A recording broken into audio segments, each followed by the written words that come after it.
Good evening, ladies and gentlemen. After a sabbatical of nearly 5 years, it gives me immense pleasure and joy in welcoming you all to Logical Connect once again for its 2023 edition with an enigmatic panel comprising of the brightest minds in the country.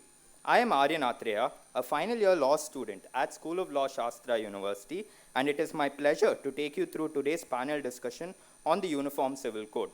Before we commence the day's event, may I now request Ms. Srimati Suchitra Balasubramaniam to render the invocation prayer, and may I request all of you to kindly remain seated in devotional silence.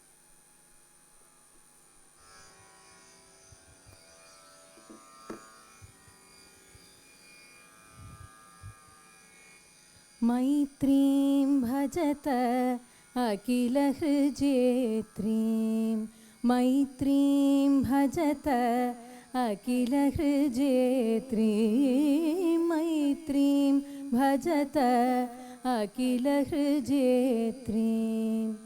आत्मवदेव परानपि पश्यत युद्धं त्यजत स्पर्धां त्यजत त्यजत परेष्वक्रममां क्रमणं त्यजत परेष्वक्रममां क्रमणं मैत्रीं भजत अखिलहृजेत्रीं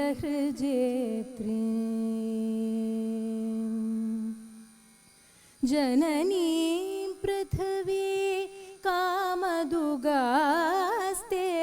जननी पृथिवी कामदुगास्ते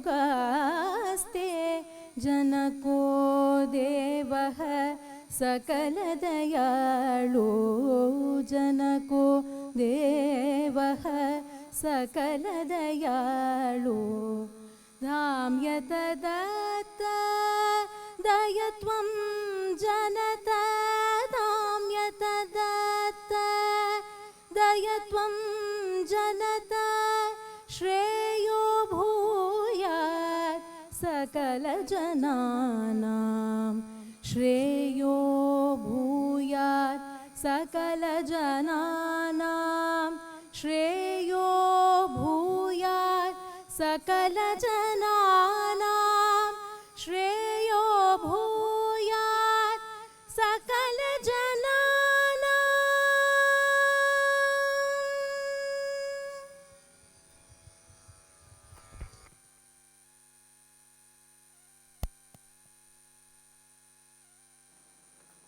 May I now request our respected Vice Chancellor, Dr. S. Vaidya Subramaniam, to deliver the welcome address.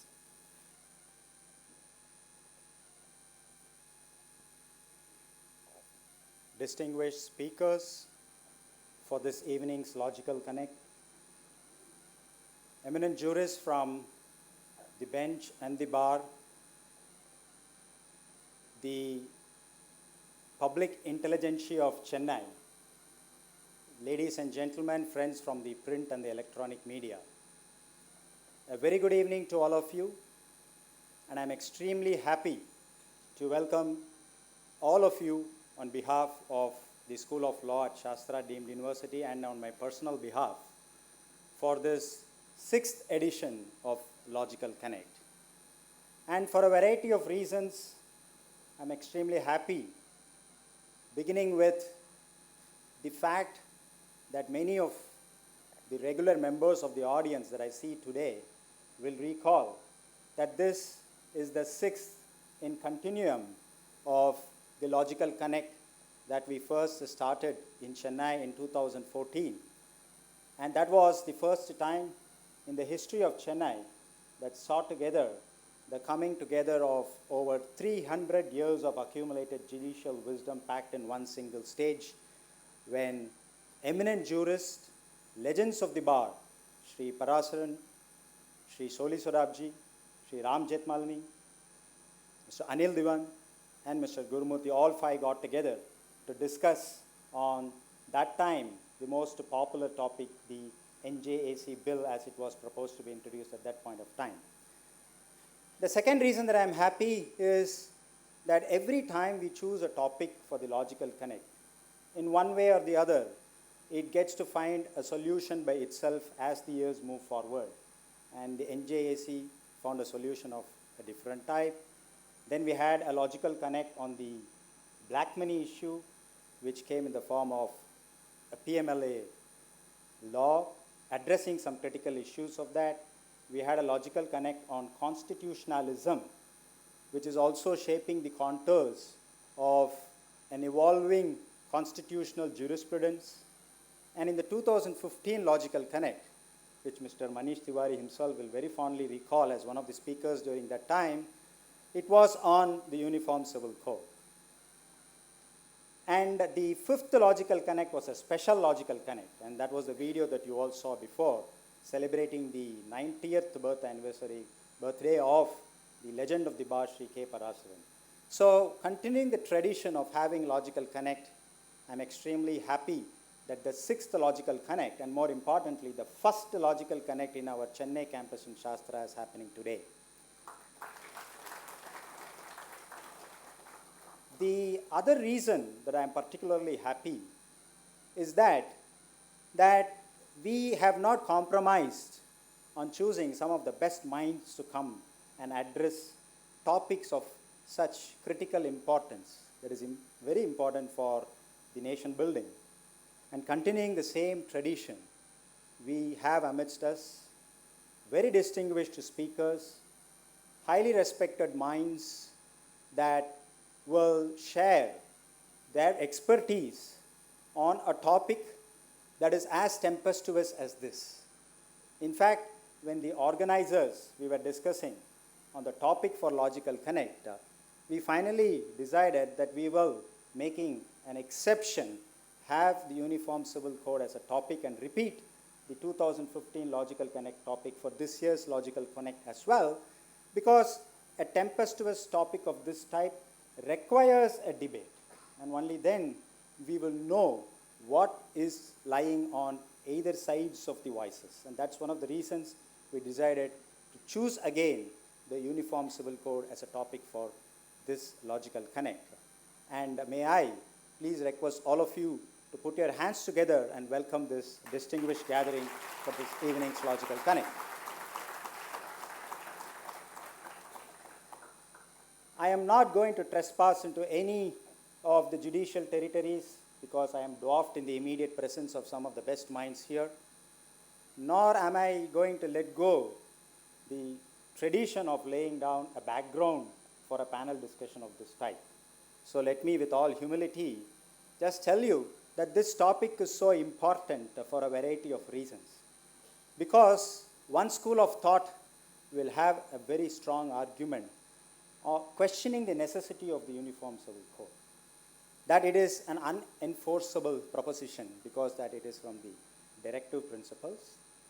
And even some of the constitutional legends like the great Mr. Sirwai in his Constitutional Law of India, when he was comparing the directive principles Article 44 and the fundamental rights, and asked the question himself, which is better, not having the directive principles or not having the proposition of fundamental rights, and then answered the question that it is okay if the directive principles was not a part of the Constitution, but never is it okay if the fundamental rights is not a part of the Constitution.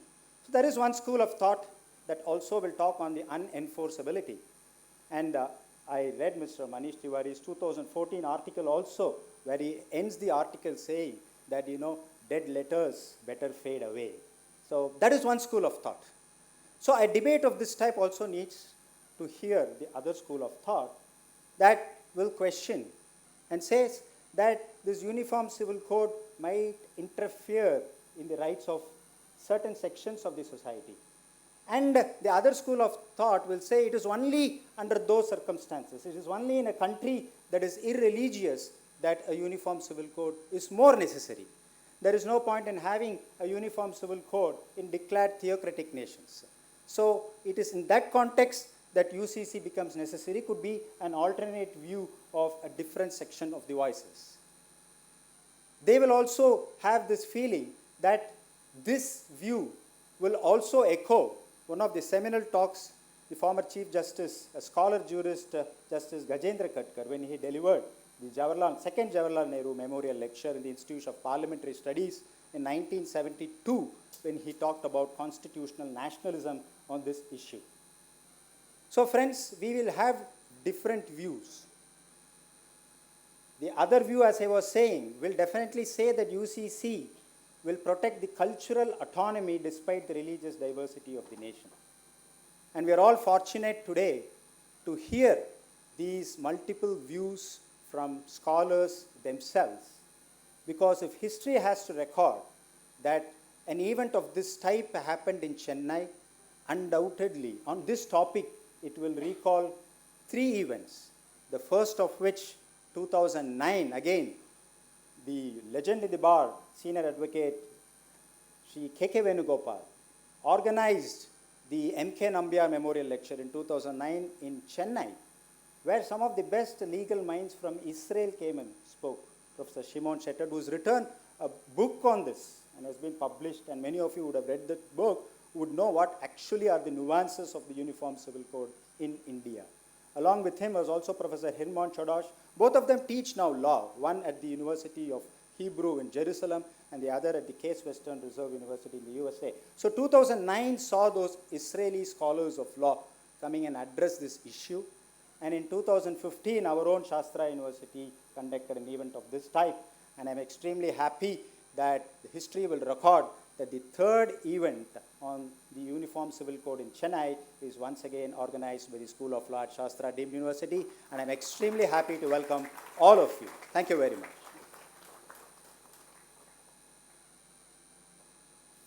I now request our respected Vice Chancellor to felicitate the distinguished panelists, starting with Dr. S.Y. Qureshi, former Chief Election Commissioner of India.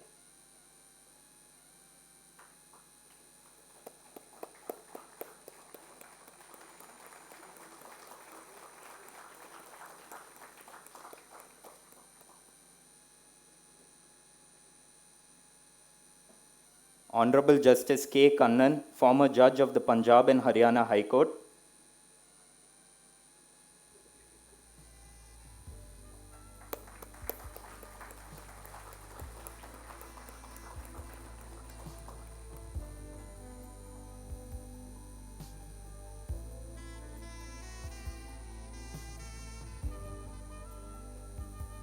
Mr. Sajan Puvaya, Senior Advocate at the Supreme Court of India.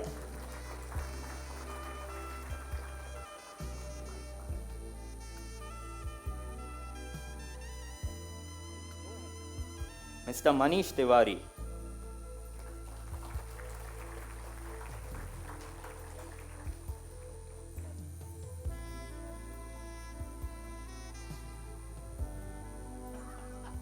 Thank you, sir.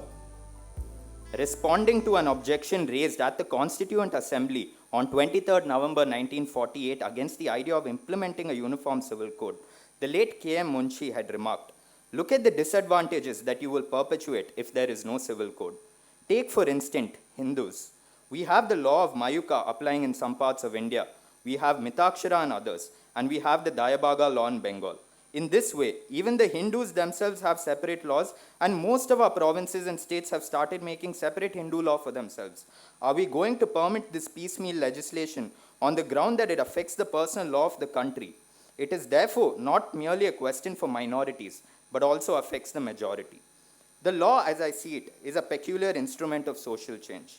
Its dynamism, a boon as most would exalt, is efferently tempered with addressing, balancing, and resolving the dichotomy between socio-cultural realities and legal fictions.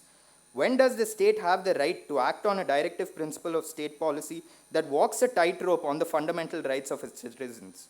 Where does one draw the line between Part 3 and Part 4 of the Constitution? Or is there any?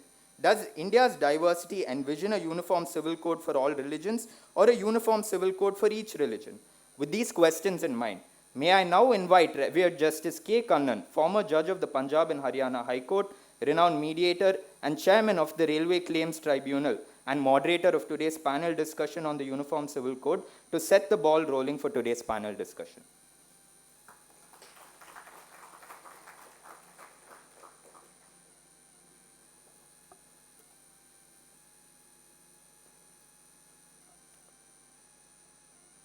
respected Mr. Qureshi,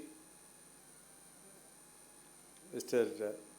Tiwari, Mr. Puvaya, and all the distinguished guests here. When the Vice Chancellor, Mr. Vaidya Subramaniam, was asking me if I would attend this, I told him probably I don't hold a very popular opinion. People see me as having changed a lot. So do I make any relevance in a place like this? And he said, tuck your own views behind and let others speak. Just introduce the topic. So therefore, I can promise you, I'm not going to give away any of my opinions. Indeed, I had seen when I was asked to introduce the speakers, I thought each one of them is prolific in his own way, and we get to know even their public views at all times. So it was not very difficult for me to know what they have stated in public and what is what is their opinion already. I'm sure things must, if they are here because their views are important. I thought introducing the speaker can come later because the speakers are too well known. I would introduce the topic to you. This again, I found our Vice Chancellor taking quite a bit of time to explain the context. So, but I thought I should still see when we are talking about the UCC, we probably are talking about a major shift in the paradigm in understanding and how we adjust our personal lives. We are not talking about a uniform constitutional law. In fact, that was something we were saying the other day when we were talking. Constitution is common to all of us. It's uniform, there's no problem at all. When we are talking about uniform civil personal laws, what is personal about it? It's something which is very intimate to me, that gives me relevance and the way I understand life.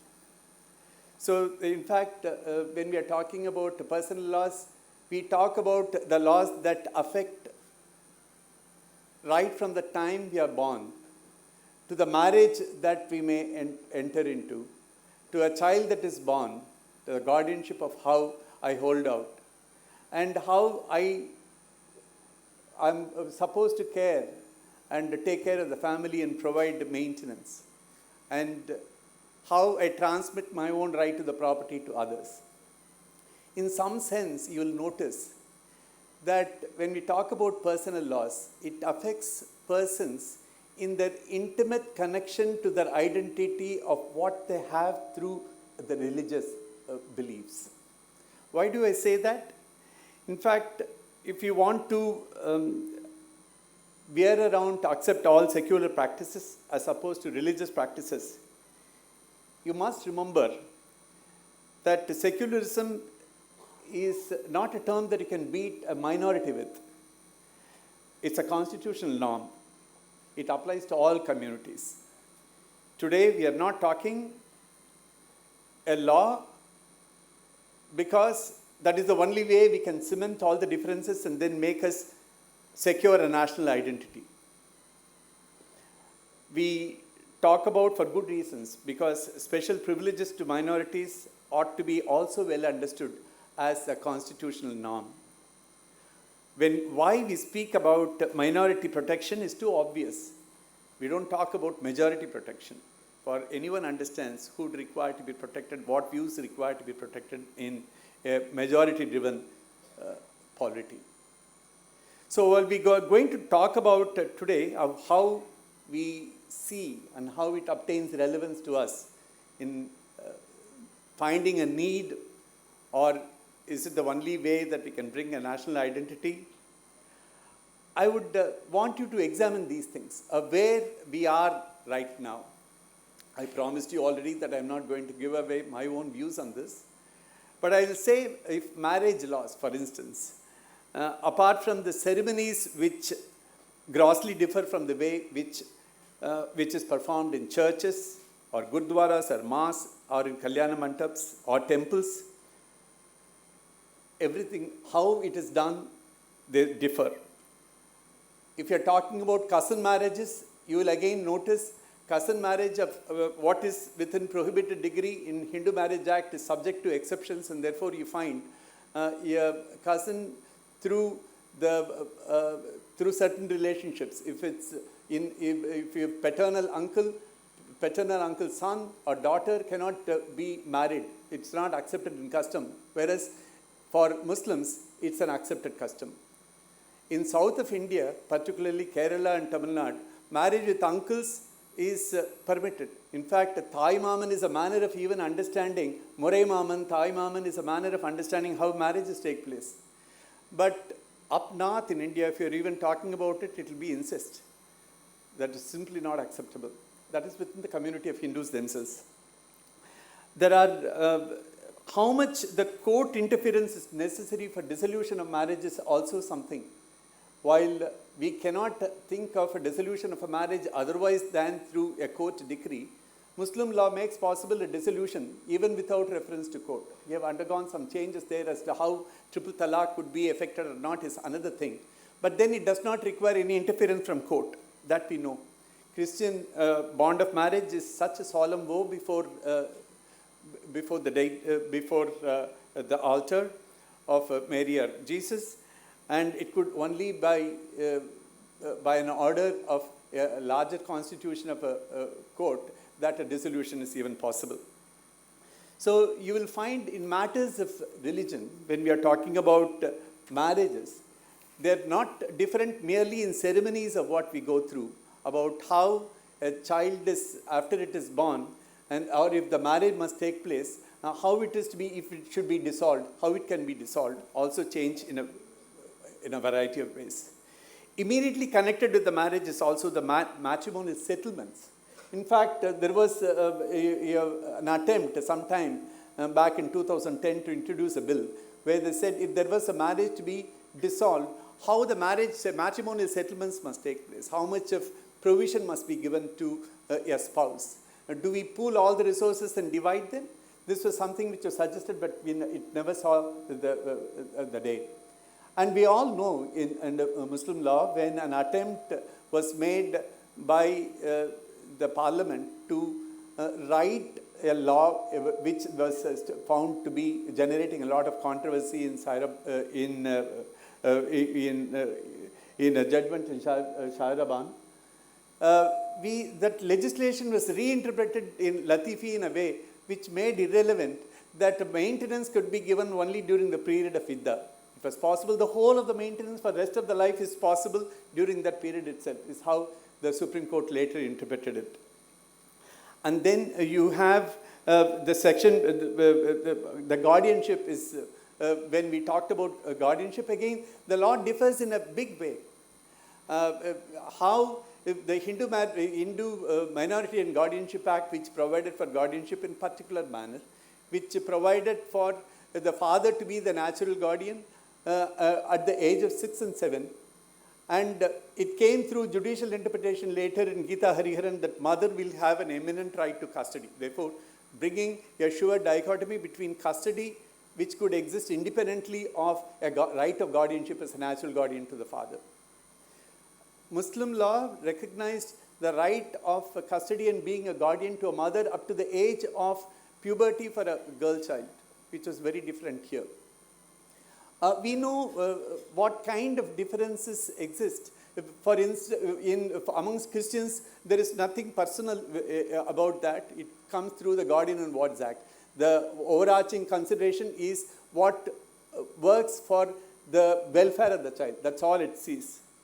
So you will find in matters of guardianship, there are differences about the way each law treats. And again, if you see in succession laws, we have enormous differences of what came through understanding of law that provided for a right to women to hold property absolutely through section 14. If you look through case law, you'll be surprised. No other provision under the Hindu laws has bagged as many judicial pronouncements as you find under section 14. The reason is you'll have to provide for a full right to a property to women. It's not very easily acceptable. You devise so many methods of beating it. How do you create an oral partition? How do you create some instrument which is unregistered?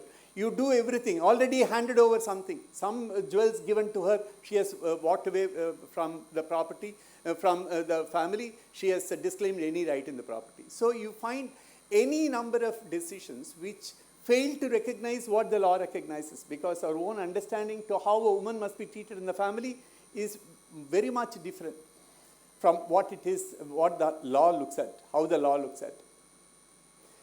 Even the language which the Hindu Succession Act employs in section 15, if you see, that you don't even treat the relatives of a woman through a relation, a brother or sister are termed as heirs of the father. You can't even see them as relatives, as brother and sister. That is how the succession operates. Whoever is found there as an heir under section 8 for a Hindu male is not the way we treat for a woman. This provision under section 15 has given rise to very funny situations of a very young, I'm not going to be detailing you on the case, what the facts were, but it was a case in Om Prakash where a young person who within 6 months of marriage loses her husband. She is thrown out of the family. And she goes away.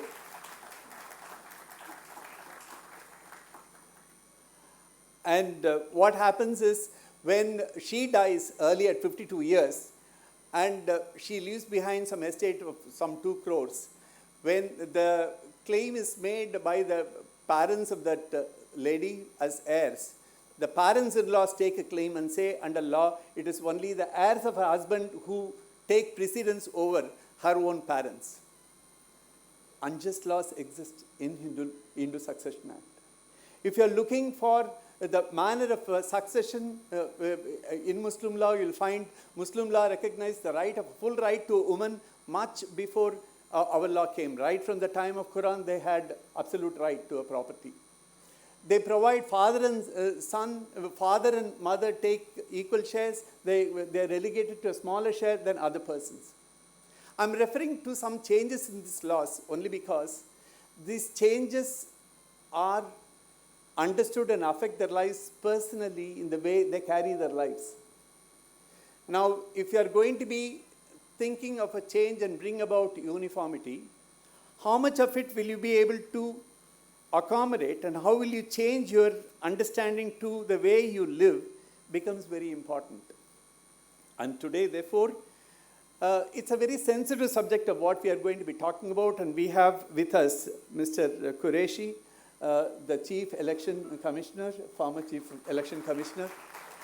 You are prolific writer these days, and I see that he has been associated in several important activities now. I notice that he is now mentoring a cluster innovation center with the Delhi University.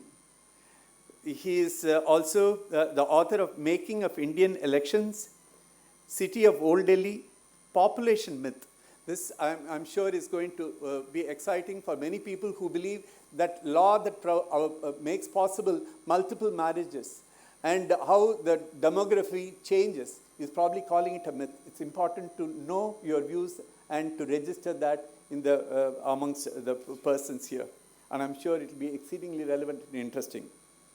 Manish Tiwari is a person, a member of the parliament from Anandpur Sahib, and he was a former Union Minister for Information and Broadcasting and a senior national spokesperson for Indian National Congress. And another manner of connecting to him for me is through his cousin, who was my colleague in Punjab and Haryana. And very special, welcome you, Mr. Tiwari, to Tamil Nadu from Punjab. Puvaya, a senior advocate, and he is a student, a former student of NLS Bangalore. Immediately one says NLS Bangalore obtains that kind of accreditation from persons from that school bear a wonderful understanding. He is also a solicitor in England and Wales, and is a chairperson of Karnataka State Council for State Chamber of Commerce. He is the vice president of the Society of Indian Law Firms, and he had a very strong presence in the case in hijab, for what he explains his position is that he believes in constitution, he believes in secularism. Therefore, his support for PV College, which he argued with success before the court. Sai Deepak is perhaps known everywhere now these days in India. He is one of the rising stars in the Supreme Court. He practices in the Constitution and intellectual property laws. He has written a book, India That Is Bharat, and India, Bharat and Pakistan, Journey of a Sandwich Civilization. He obtained prominence in no small measure in Sabarimala case. So therefore, these are persons who have strong understanding to this important subject. And I'm sure we have a riveting session, and we'll begin with Mr. Qureshi. Yes, Mr. Qureshi.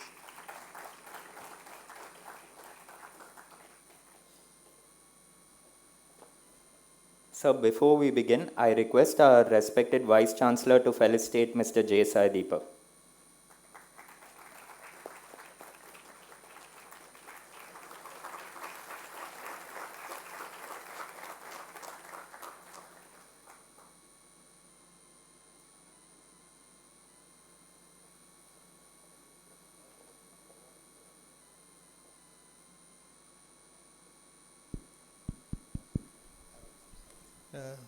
Good evening, ladies and gentlemen. I have taken the chairman's permission to speak from here because I have a knee problem while my backbone is intact. And I'm not an expert of the subject, unlike the panelists here. I was asked by Outlook to write an article for a special issue which they brought out 2 months ago. I studied the subject and wrote an article, and my notes today are just my article. I'm only speaking from there. There are 2-3 things which I would like to say. That most of this debate, on which every child in the country seems to be an expert, is based on ignorance. They don't know, they know uniform civil code, but what for?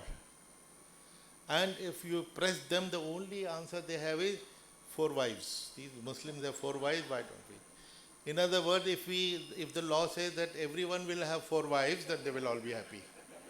So it is. Secondly, they just think it is polygamy. Beyond that, what is the civil code personal law about? They have no idea. In fact, I have tested it myself, and I would expect anybody from the media. So every now and then, people, media does this kind of a story. I saw one Cyrus Barucha interviewing people on Bombay streets on the 26th of January. Why is it important? 15-20 people, not one had a correct answer. Who is the President of India? Who is the Prime Minister? Nehru. Indira. That kind of answers were coming from everybody. This is one of such subjects. If you ask people, they won't be able to answer. Second important thing is that we are debating, the national debate is going on a non-existing issue. What are we debating? Where is the shape of the common civil code? Uniform civil code, what will it look like? What is its content? Nobody knows. Just the need of it. So there are a few things. Why this demand is being raised and why. Polygamy is the key. And you refer to it, sir, also. And I have, in my population myth, I have mentioned that polygamy actually is a myth. Islam, there is only one verse in the Quran which refers to polygamy. But all it says, you can marry 2, 3 or 4. The moment I hear this, I go looking for my 2nd, 3rd and 4th wife.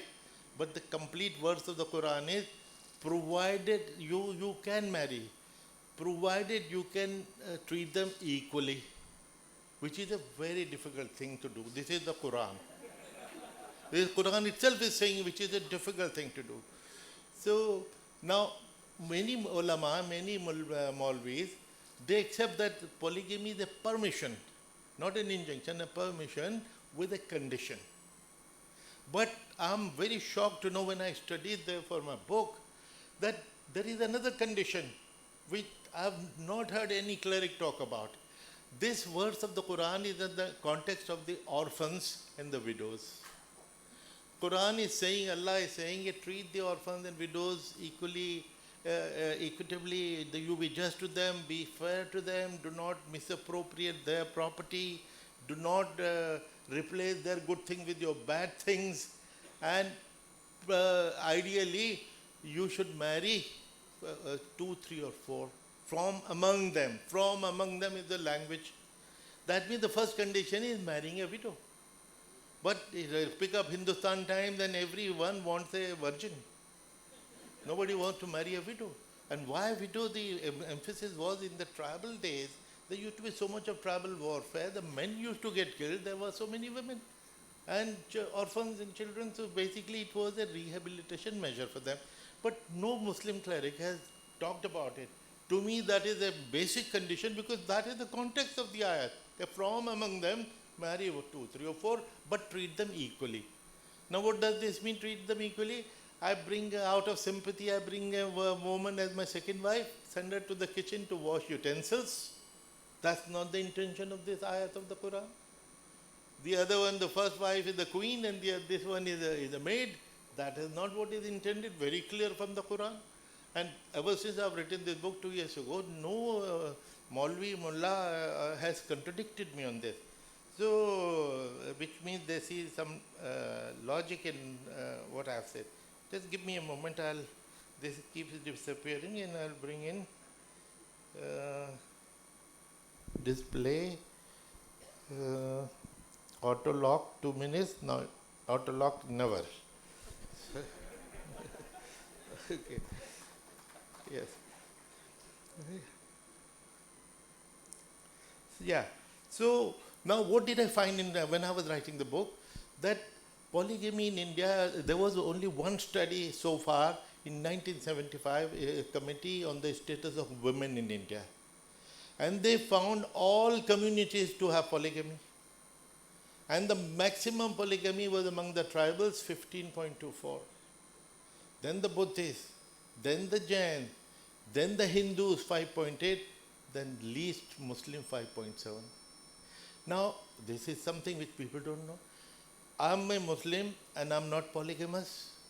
Although people might think I have some wives hidden in my house. That's not true. Factually, this study said that polygamy cuts across all communities and Muslims are the least polygamous.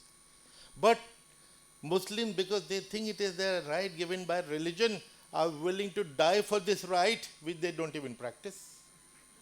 So I tell the Muslims that, look, if you don't practice polygamy, why don't you ask for its abolition? It is the others who will run for cover. It is the tribals who will say that, look, their right is being taken away, the Buddhists, Jains, everybody who's practicing it more. Now, some people have criticized, oh, you are talking of 1975 study. It's not my fault that that is the only study which has been done in the country. And in any case, as a researcher, so I said, okay, whether it's a freak study, I went back 3 censuses in 1931, 41, 21, 31, 41 to see, and exactly the same trend was found, more or less the same figures, but declining in all across the thing, but that was the proportion. So the myth of polygamy. But recently, you may have heard that some of us went to meet Mr. Bhagwat. I gave him this book. And then I told him some of the basic things, and I said that polygamy in India is not possible. He says, how? I said, you must have heard of the concept of gender ratio. What is the gender ratio? For 1,000 men, how many women are there? Do you know what is the gender ratio of the country? How many of you know that? You all know about Uniform Civil Code debate. You don't know the gender ratio? 940, which is the highest in the last 120 years. It was 20, 21, something, it has always been. Now, which means 60 people out of 1,000 are forced to remain bachelors. Now, if 60 people will not find their first wife, how will I get my second? It's not possible. Of course, Mr. Bhagavat had a hearty laugh, which means he registered my point. So, therefore, this the debate about polygamy, on which most of the debate on uniform civil code is based, is totally baseless, and we need to go beyond it.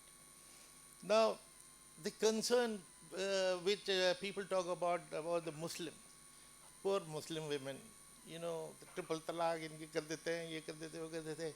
Now, when you hear leaders of the same party, Mr. Deepak, for you particularly, when they talk from the street, YouTube is full of such videos. One speech was in the presence of a very important leader. He dig out the graves and 100 Muslim women and rape them, the dead bodies of the women. No, here you are every day lynching, making the women widows, and you are talking about their rights, and you are crying. These are all crocodile tears. Then, do you really mean the welfare of Muslim women? This needs to be considered. Triple talaq. Triple talaq was the most despicable thing, not allowed by Islam. In fact, before the Supreme Court came in, I tweeted, I am on Twitter, some of you may know, I tweeted to Muslim Personal Law Board, which was meeting somewhere in Jaipur or somewhere. I said, look, this is the most despicable thing. You please declare it is illegal and un-Islamic. And if you don't, Supreme Court will, and then you will cry. They missed the opportunity. They did not declare it illegal. They said that this is legal, although not desirable, which is not the same thing. Quran Sharif has only one verse in the Quran about the divorce, and it says that talaq has to be 3 times scattered over 3 menstrual cycles, because it expects reconciliation. If I divorce my wife today, but she will still live in my house according to the Quran, so that the next day, once my hangover is over, because most of the divorces take place at night when the guy has boozed up. So next day, if he cohabits, the talaq goes. Nikah gets restored. So reconciliation, restoration is the purpose, and you can do it 2nd time, and you can do it 3rd time, and the spirit is that don't make it a habit. Up to 3 times is fine, but if you have done the 3rd time, the talaq becomes absolute. This is the spirit of triple talaq. So, but illiterate people, in one go, I give you three talaqs, I give you 3 talaqs, make it, no, this is totally against the Quran, against Islam. This should have been banned by Muslims themselves, Personal Law Board. They missed the opportunity, and for which, and I've written about it. It's all on record, not saying it for effect. And what I am saying was published 2 months ago, so there is nothing new. Then, now bigamy. The Supreme Court itself in one case mentioned clandestine bigamy among Hindus. Clandestine. We do it openly, others do it clandestinely. Among the Hindus is worse than open polygamy among Muslims, who are legally bound to treat them equally in maintenance and love. So this is the Supreme Court of India. Now, in the Veluswamy case 2010, the Supreme Court denied maintenance to a 2nd Hindu wife by holding her as mistress and keep. I want to make her my wife, you would like to keep her as a mistress. Now, which is better? Supreme Court. Then, secondly, as I said, that it is only polygamy, divorce, triple marriage, they think it's uniform civil code is all about that. There are so many issues. Maintenance, divorce, adoption, inheritance, guardianship, as Judge Saab mentioned. Nobody actually knows that these are all part of it. Secondly, personal law. I do nikah, you do pheras. How does it affect either of us? I'll get buried, you will get cremated. These are the personal laws. How does it affect anybody? How is it dividing the country? It's ridiculous. So, there are some of the things which were mentioned by Justice Kannan. Many people, even I did not know half of them. They are happening somewhere or the other. If uncle-niece marriage is taking place, How is it dividing the country? How is it affecting anyone in this hall? It might be the obnoxious practice, but so be it. So now nation's unity is the other issue mentioned. I would like to remind you, everybody says that it is a directive principle of state policy.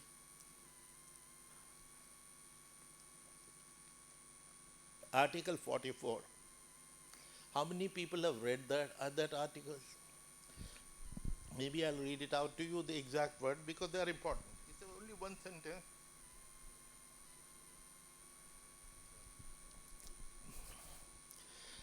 It says the state shall endeavor means try, endeavor to secure for the citizens a uniform civil code throughout the territory of India. It doesn't say across all communities, it says the territories of India. Now this is a very important thing. Already people have started looking for a backdoor exit, because when they found that Article 371, sixth schedule of the Constitution, provides the same similar protection to several northeastern states, to Goa. And I did not know till I read this, that in Nagaland even CRPC is not enforceable. CRPC, imagine, the Criminal Procedure Code is not a personal law. But has it divided the country? If it is happening in Nagaland for specific reasons, actually maybe if it was not there, Nagaland would have perhaps seceded. But actually this flexibility was provided to keep the country united. Now, most of these arguments, yes, Philip, most of these arguments, by the way, are from the commission, Law Commission, 21st Law Commission, which was headed by Justice B.S. Chauhan. When he was appointed, he was the senior most judge after the Chief Justice. And he picked up by this government, a blue-eyed boy of this government. And what did he write? That uniform civil code is neither necessary nor desirable. Who is saying this? Justice B.S. Chauhan, the Law Commission appointed by this government. Neither necessary nor desirable. Then, well, unite the country, he says, forget about uniting, it will disunite the country. Justice Chauhan. Then existence of differences does not imply discrimination, but it is indicative of a robust democracy. And then he said there is need to deal with laws that discriminate between men and women. And that is the stand I have also taken, that Islam, every religion should reform itself. The reform of a religion has to come from within the community. If it comes from outside, it will always be misunderstood. It will always be resisted. I spoke against triple talaq. I am a Muslim and I criticize a Muslim personal law board. Similarly, every community should try to reform. Sir, I am just winding up. Now, the fact that the northeastern states already, exit clause, as I mentioned, what we'll do is we will exempt the northeast. Another place I read, we will exempt the Sikhs. So where is the uniformity? What are you talking about? What is the intention? Just politics? That's something to be worried about. Then another thing the Law Commission said, cultural diversity cannot be compromised to the extent that our urge for uniformity itself becomes the reason for threat to the territorial integrity of the nation. So I would say, sir, that forget about everything else. Law Commission, which examined 75,378 representations over 2 years, the largest ever deliberation, met various delegations. Please read that commission report. Don't sweep it under the carpet. Please follow them. This is not Congress creation. This commission report came only 3 years ago, 4 years ago. Just please follow that. Thank you very much.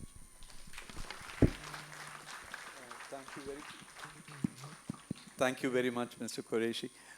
He flagged some of those popular misconceptions of what triple talaq means and how it is practiced, and how so much the Quran's expectations and its dictats are very different, but we understand it differently. And most importantly, as he was winding up, he pointed out what the Law Commission says and how it finds that there is nothing which can bring about any kind of inference that these kind of differences in personal laws create any kind of difference or lack of unity in the country. That is not where we look at for unity. Probably you'll have to look elsewhere for unity, is what the Law Commission says. Law Commission, most importantly, was not somebody who was appointed by the previous regime. It is done through this. He was a blue-eyed judge of the present dispensation, and that was what he found. So therefore, now from there, I'm sure we have a different perspective, probably the same thing from a constitutional point of view. I would request Mr. Puvaya to make his observations, and I'm sure as a constitutional law expert, he has a strong constitutional underpinning to what he's going to say. And if his concern for secularism, it was that drove him to a strong support for the hijab case, I would see, apart from even constitution, like I began, we are talking about uniform civil laws, and they are personal laws we are talking about. All that has nothing to do with secularism, incidentally.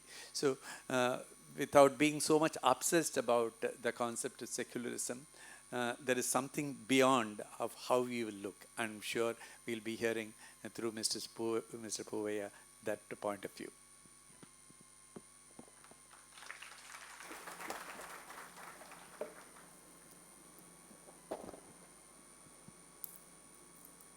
Honorable Justice Kannan, Janab Qureshi Sahab, my friend, colleague at the bar and Member of Parliament, Mr. Tiwari, my dear friend and firebrand lawyer, Sai Deepak,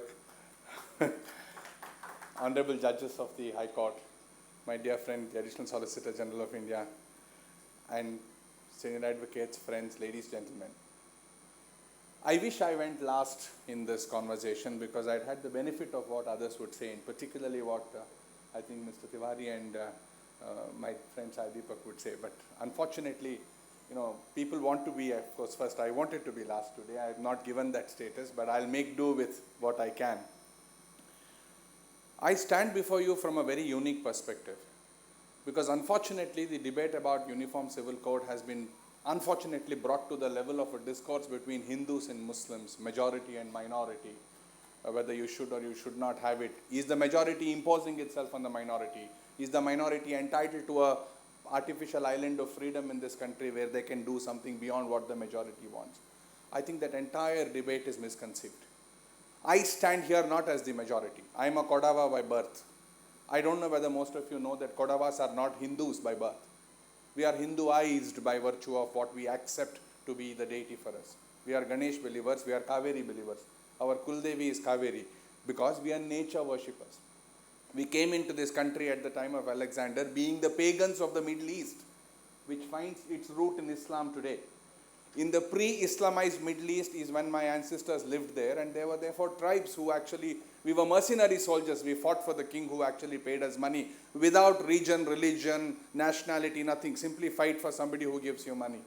And we fought and came along with the so-called invaders, the Alexanders of the world, into this country, but made this country our own. We were Hinduized into Sanatana Dharma. We now believe we converted our own entire scenario of ancestor worship and worshipping nature and gave that Kaveri a mother form of being our Kula Devi and not just a river.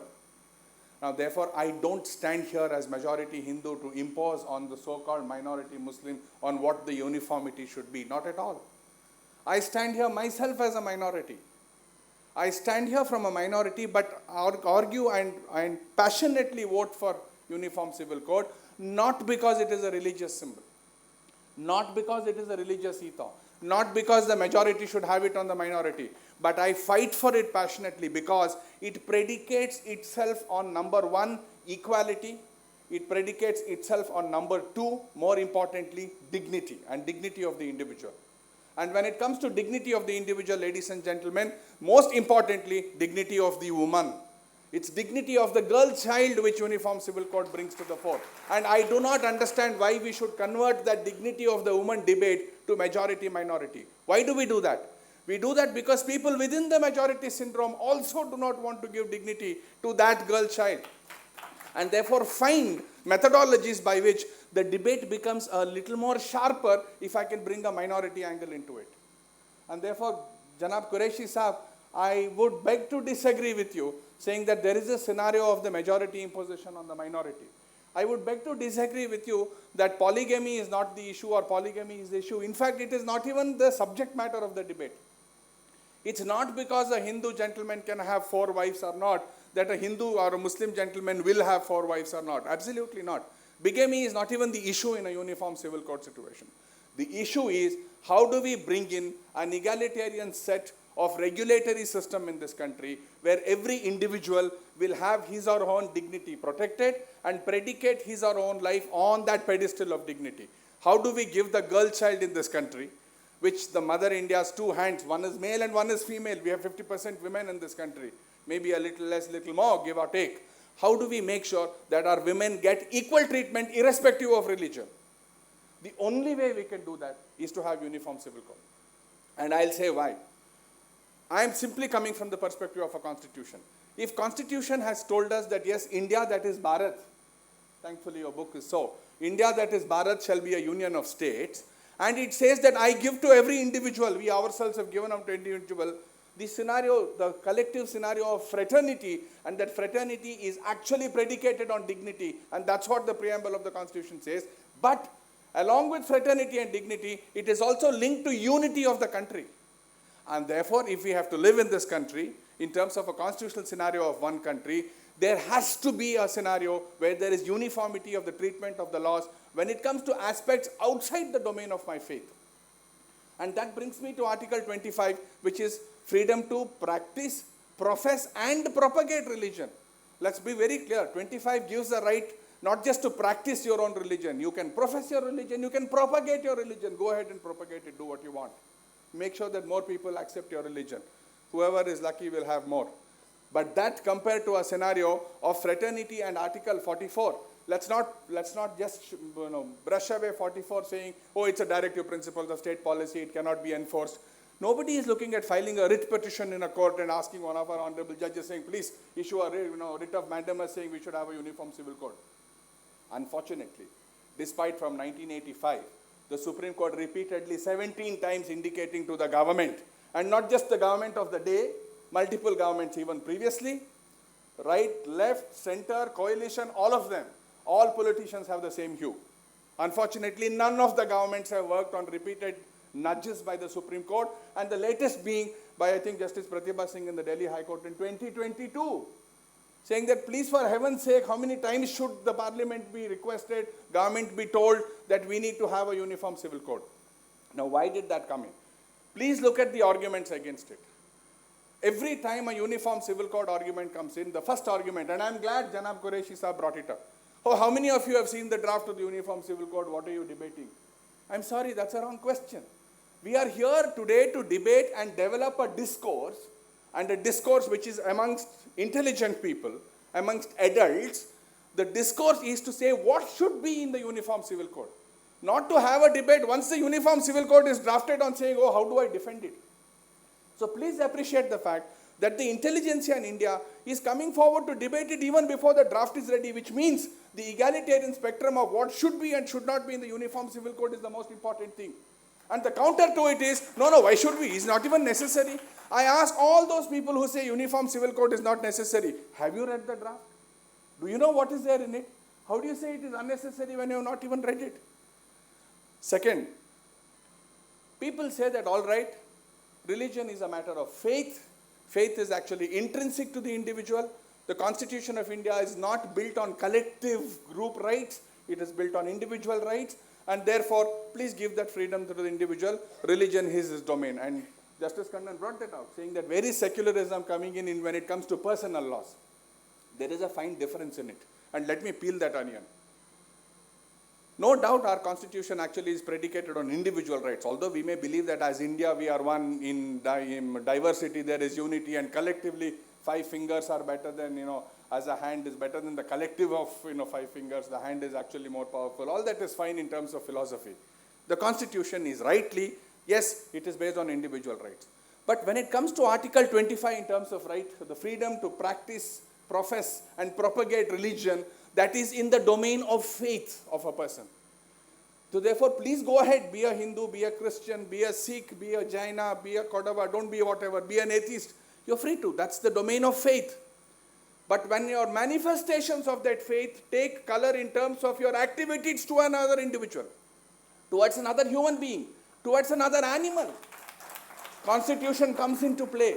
Because that's the theory of social contract. We have contracted ourselves to form a civilization, form a government and go forward, form a country and go forward.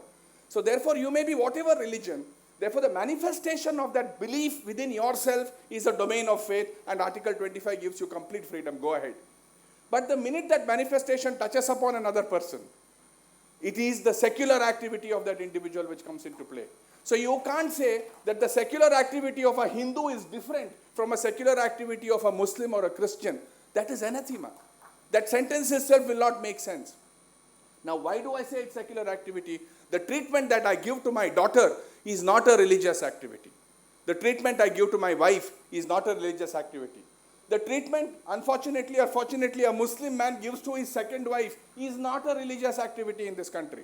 It is a secular activity of this country, and the Constitution has every reason to control that activity, because that is when we will form ourselves into a constitutional democracy. Therefore, it's not about whether I can have 4 wives. Gladly, I would say I would, but that's not the case. The case is that why should I, that second wife, please look at it from the perspective of the wife. Why should that human being be the second spouse to this man? Why? Would you tolerate if that second spouse had another husband? Logically, no. The logical sequitur is no. If it is no, then whether this male is Hindu, Christian, Muslim does not matter. You are not predicating your treatment to another individual on the pedestal of dignity. You are not providing that second wife the dignity that you can give the first wife. And whatever the Quran or the Gita might say, I'm sorry, from a perspective of dignity, 2 people cannot actually have the same pedestal of dignity, one being the first wife and the second wife. It's just not possible. Now I come to the situation of personal autonomy. Arguments given against Uniform Civil Code is again going back to a scenario of personal autonomy. Let it be. Let people practice and profess their religion. Let them treat what they will in terms of their monies, their treatments, their succession, their marriages, etc. on their own. Don't we Hindus have different forms of marriage? I come back to my Kodava days. I had a Hindu marriage, of course. I married another person who also was a Hindu. But my Hindu marriage did not have Saptapati. I did not have fire. I did not walk around the fire 7 times. There were no Vedas chanted in my marriage, because within the Hindu Marriage Act, customary practices of the Kodavas, where we actually light a lamp and the 2 eldest members of the family sit down and solemnize the marriage in absentia. Have you ever heard of a Hindu marriage in absentia? When I got married, I was in my house in a different town, and my wife was in her house in a different town. But our marriage was solemnized by the elders of the family in front of a lamp. And that Hindu marriage in absentia is recognized today to be a formal marriage. Now, therefore, can I turn up and say, all right, why should we have this egalitarianism? Why are you expecting me, once a Uniform Civil Code comes, that I should sit down and have the fire in 7 rounds? Not at all. Uniform Civil Code is not about unifying practices, customary practices and rituals that you will practice. Absolutely not. Uniform Civil Code is beyond that onion. It is a scenario saying, come what may, whatever practices you will practice, once you are married, you will have a treatment in terms of your spouse, your children, your succession, your secular activities in terms of what impacts society, uniformly applied to everybody. I can't think of one argument intellectually against it. The argument is personal autonomy. Now let me give you an example of how personal autonomy is a double-edged sword and how it is used actually conveniently. Recently in the hijab matter in Karnataka, I'm nobody in terms of fighting for or against hijab. There was a brief which came in. I looked at the brief. What was the fight? The fight is that there is an educational institution which is imparting education. Part of the funds come from the state. Secular education is being imparted. Veda is not being taught, nor is the Quran being taught there, nor the Bible. It was not a catechism class, or it was not a madrasa, nor was it a Veda Patashala. It was secular education. In a minute, sir, in the secular education scenario, the domain was that if you are coming to a place where state funds are used for secular education, you will not actually wear a religious symbol. for which the argument was, you are now getting into the personal autonomy of the woman. It is the personal autonomy of the woman to actually wear a hijab, so let them decide. But when it comes to uniform civil code, the argument of personal autonomy of the woman is not brought in. In every seminar that I have seen in the neighboring state of Kerala, where people have actually had discourses and debated against uniform civil code, not a single female participates. It is the men who take a decision saying, no personal autonomy of the woman, let them not decide. We decide that there is no egalitarianism, we decide it is not predicated on dignity. So therefore, ladies and gentlemen, in conclusion, I don't think this debate should actually go in terms of majority-minority. Nor should this debate come up saying, what will happen to Hindu undivided family? Nothing will happen to it. What will happen to the tax status? Nothing will happen to it. The scenario is, can we have a bottom common denominator, not even higher morality, a bottom common denominator uniform set of rules that applies to all citizens of this country? If anybody says no, then I don't think that there is a scenario of constitutionalism. Thank you very much.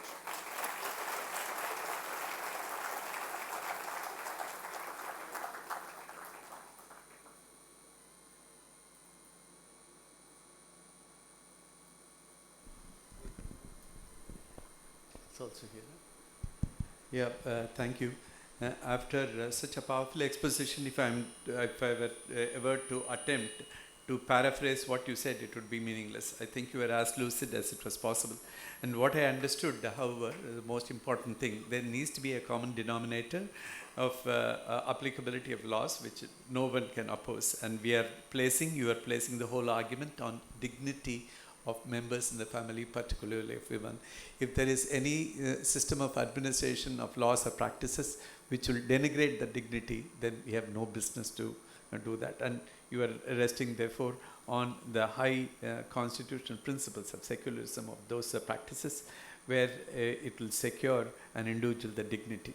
And thank you, Mr. Puvaya. I'm sure this ought to generate an exposition that could be completely at the other end. I'm looking to Mr. Manish Tiwari, who in his public utterances in many places has said what Mr. Vaidya Subramaniam started with saying, that if there is one part of it of the Constitution and part 4, if everything is eroded, everything is knocked off, nothing will happen. If there is something in part 3 which is going to be touched, it is going to be very serious. So it is on that postulate of how a particular provision in Article 44, even if it is removed, nothing can happen.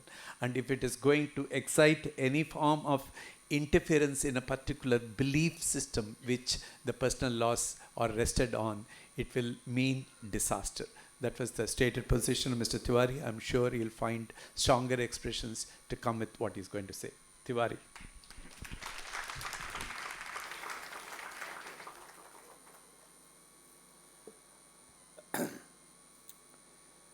The Vice Chancellor of Sastra University, Dr. Vaidya Subramaniam, Justice Kannan, who served very illustriously in our High Court of Punjab and Haryana for 8 long years, Dr. S.Y. Qureshi, for whom I have the deepest personal respect, my colleagues, Mr. Purva and Mr. Sai Deepak, distinguished ladies and gentlemen, when Dr. Vaidya Subramaniam called me to say that they were going to re-agitate the question of the Uniform Civil Code, it was the lure of getting another Veena which drew me to Chennai. Well, in his wisdom, he's decided to replace the Veena with the equally beautiful statue, so that be it. But Dr. Vaidya Subramaniam, thank you very much for giving me the chance to be here once again. And I think it just goes to show how germane this ghost or apparition is, that even after 9 years of trying to slay it, it still continues to have a life of its own. You know, Winston Churchill had once very famously remarked, those who don't change their mind don't change anything at all. But unfortunately, I've decided not to change my mind.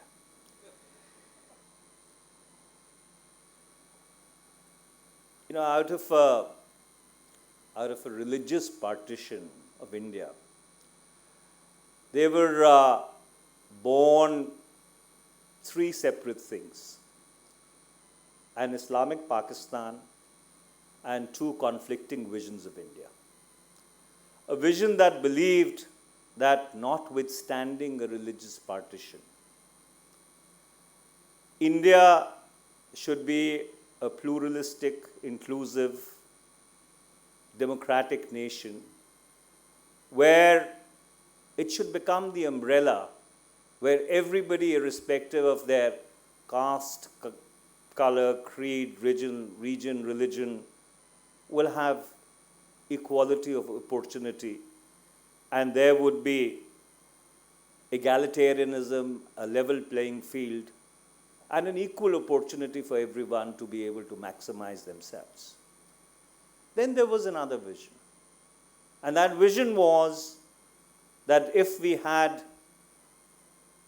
a partition on religious lines, then it should have gone to a logical conclusion.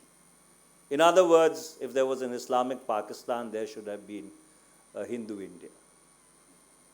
Unfortunately, the province that I come from, which I have the privilege, the truncated province that I have the privilege of representing in Parliament, suffered the worst ravages of that partition.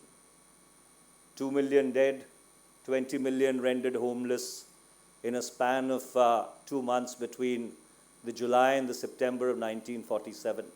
From Rawalpindi to Delhi, everything was destroyed and devastated.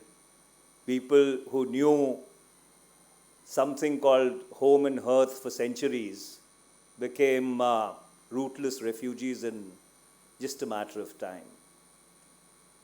And out of that violence, which actually convulsed the birth of this nation, was born the endeavor to write the Constitution of India. And so therefore, when the Constituent Assembly met for the first time on the 9th of December 1946, and unfortunately a substantive bulk of its members withdrew by the June of 1947 to form an alternative Constituent Assembly, they tried to, the remaining members, tried to encapsulate that former vision of a pluralistic, inclusive, secular India into the design of the Indian Constitution. And incidentally, it's a very revealing statistic that 94.6% of those people who sat in that Constituent Assembly were actually Hindus by faith that they professed. So therefore, you had a Constituent Assembly which was dominated by people of a particular faith after a religious partition which convulsed the soul of the nation, and what they engrafted was the vision of a pluralistic and inclusive India. And therefore, the Constitution of India is not a legal document. The Constitution of India is a political document which really embodies the hopes and aspirations, the desires and dreams, and the vision of an entire nation which was looking at a new tomorrow. And that period between the June of 1947 and the 26th of November 1949 was when some of the finest minds met, not to eradicate monuments which had been built by the British and build alternative monuments in turn, but actually design a document for posterity. And in their wisdom, they actually drew out a constitution which was carved out in various parts. There were certain parts of it which were non-negotiable. Part 3, which dealt with fundamental rights, and Part 4 and Part 4A, which were declaratory in character, which were non-binding. And therefore, when you read the directive principles of state policy, Article 37, which actually inaugurates that particular chapter, is very, very illustrative in what it says. And it says that the provisions contained in this part shall not be enforceable by any court, but the principles therein laid down are nevertheless fundamental in the governance of the country, and it shall be the duty of the state to apply these principles in making the law. So, essentially, the directive principles of state policy were a set of principles which they were setting forth, which the framers of the Constitution, the founders of the modern Indian Republic, thought must be intrinsic to the various laws which would be made by Parliament and the legislatures over a period of time. And it is interesting that the directive principles of state policy have 18 articles. And it's ironic that out of those 18 articles, some of them which are of seminal importance, 39A, 42, the only one which seems to find resonance is Article 44. And I often wonder as to why Article 44 has become the dog whistle of the directive principles of state policy. And interestingly, if you read the words of Article 44, and Mr. Qureshi had read them out just a while before, but I would take the liberty of reading them out again. It says the state shall endeavor to secure for the citizens a uniform civil code throughout the territory of India. The words are the state shall endeavor. It is not that the state shall enforce. And when you talk about a uniform civil code, you're not talking about a common civil code. There is a marked distinction between a uniform civil code and a common civil code. And the distinction is that a uniform civil code is essentially that there would be certain underlying principles which would promote equality and egalitarianism within the panoply of various personal laws which predate the Constitution of India by centuries and millennia. So therefore, when the Constitution was being written, the Constitution framers were very, very conscious of the fact that in a deeply religious and secular country, a deeply religious and spiritual country, they were trying to inculcate a constitutional design whereby they were deliberately separating the church from the state. And so therefore, while the word secular finds mention in the preamble of the Constitution only in 1974, the design of the Constitution, the fundamental constitutional design, was encapsulated that pluralistic vision which they wanted, or they wanted what India should be.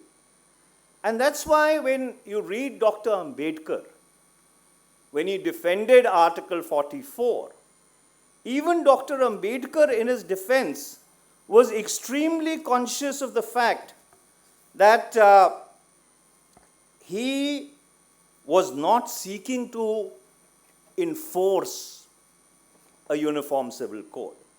In fact, if I may read out what Dr. Ambedkar said, and I quote, "I quite realize their feelings in the matter, but I think they have read rather too much into Article 35, which merely proposes that the state shall endeavor to secure a civil code for the citizens of the country. It does not say that after the code is framed, the state shall enforce it upon all citizens merely because they are citizens. It is perfectly possible that a future parliament may make a provision by way of making a beginning that the code shall apply or be bound by it, so that in its initial stage, the application of the code may be purely voluntary. Parliament may feel the ground by some such method." So even when the directive principles of state policy accepted Article 44, the intent of the framers of the Constitution was that it would be purely voluntary in character. And so therefore, the Uniform Civil Code is really a shorthand for laws that govern marriage, divorce, inheritance, maintenance, guardianship, adoption, and succession. And that's why, and that's the reason why I say that the Constitution is a political document. Because when we structured the federal scheme to incorporate Nagaland or to integrate Nagaland into India, we made an explicit constitutional declaration that Naga personal laws will not be touched. We did the same with Sikkim, Article 371F. We did the same with Mizoram in 1986 after the Mizoram Accord was signed. Gave protection to their personal laws because those personal laws, beliefs, and customs were of extreme importance to them. And the government of the day found it necessary to give that protection by incorporating it into the Constitution. Judge, I'll just take 2 minutes. And the same was done with the tribes of India. The 6th schedule, Clause 25, 6th schedule for Mizoram, Tripura, Nagaland, whereby district councils were given the right to adjudicate on personal laws. So therefore, to conclude, nobody is against progressive changes which make personal laws egalitarian. Nobody is opposed to reform in personal law. In fact, when the UPA government was in office, a government which I had the privilege of serving as a minister, we brought in laws against domestic violence. We brought in laws in order to give equal rights in succession and inheritance to women. We brought in laws which ensured that child marriage was prohibited, that parents and elders were protected, and their maintenance was taken care of. So therefore, to conclude that if tomorrow there is reform in personal laws with consultation with the community, which brings about equality for women insofar as divorce is concerned, insofar as inheritance and succession of male and female children are concerned, a common age for marriage across all laws, a provision for registration of marriage, I don't think anybody has a quibble with that. But that is uniformity of principles and not a common civil code. So therefore, while no one is opposed to a certain uniformity in principles, but given the very unique diversity of India, I think any attempt to try and impose a common civil code would actually militate against the genius of India. It would actually impact India's security stability, and our ability to be able to punch to our weight as a cohesive entity. And I'll end with that. Thank you very much. Thank you, Mr. Tiwari. Your son of Punjab understands how, in the wake of partition, the kind of division that India went through and the convulsions of what it went through, what it means to meddle with religion and how it can affect your life. And if we must have any law which is going to attempt to take away these differences, it could be very serious. And therefore, in that diversity lies the strength. Perhaps he brought a point which is very important of what Mr. Povey also started and said, that his own marriage, it protected the kind of differences as customs. That is indeed the question also now. When we are talking about tribes that exist in large numbers, are we going to be thinking of some system of law which will be uniform, that will include tribals as well? It happened to me sometime recently that a member of parliament called up and told me that he had presented a petition to the President of India saying that tribes in India must adopt Hindu Succession Act. I told him it is disastrous. Have you known that the Kasis, the women in Kasis have better rights than men? And they are the leaders. They're the persons like a Mitakshara Karta here, who is a male. The woman is the person who holds the kuri and enjoys a powerful position in family. Are we going to be talking about several practices which they have, which are untouched by any of the Hindu Succession Act, and therefore the makers of the Hindu Succession Act knew that you cannot have a uniform act that would include the tribes, and they have a system of belief and practices which are different from the mainstream law of what they were making, it could be very serious for them. So I would still therefore see that how are we going to be talking about a uniformity? Are we talking excluding tribals? Are we going to be talking about a uniformity? That's probably something which would require to be, because that is the point which Mr. Tiwari takes of what we have done for several of those tribals. And Sai Deepak talks about Muslim exceptionalism. He has a manner of coining excellent words that can draw immediate applause for him. He has a kind of a language which gets sometimes exclusive. That is his benefit, that is his strong, as well as some point which could create some confusion for people. Anyway, it's easy. So I would expect Mr. Sai Deepak to come in his usual vehemence and surgence.